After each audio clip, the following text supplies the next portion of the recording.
هنعمل تيست 2 مصعد جيرلس بانفرتر جيرلس كارت فونكس خفيفة ربط دوبلكس لتلبية الطلب الخارجي لأقرب دور. نصعد ده في الدور الثاني رايح السابع وده في الدور السابع. ادي طلب 5 كده، طلب 5 5 كول 5 كول خارجي اكسترنال اكسترنال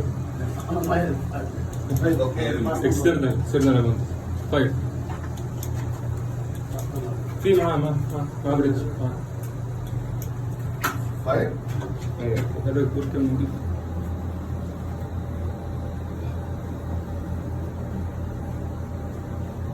ادخل اكسترنال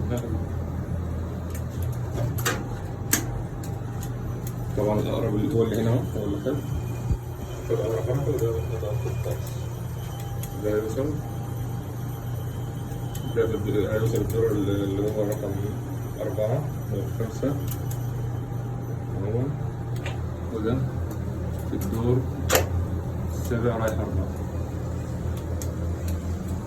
الدور تاني كده 0 خارجي ما يدخل.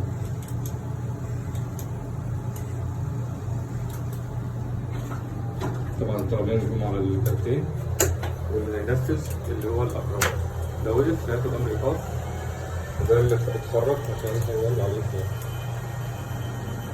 طبعا ده أمر داخلي للطلب الأولاني. طبعا ده لازم يبقى طلب خارجي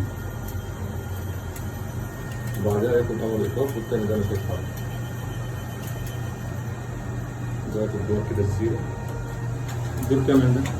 4 ادي 5 كده أو 5 أو 6 ما في مشكلة أي كون. طبعا احنا واقف في الدور الأرضي المفروض اللي هنا يتحرك بالفعل هو اللي خد أمر حركة أهو كده واقف متوقف والطلب هنا برضه على الكارت اللي هو متوقف. شكرا.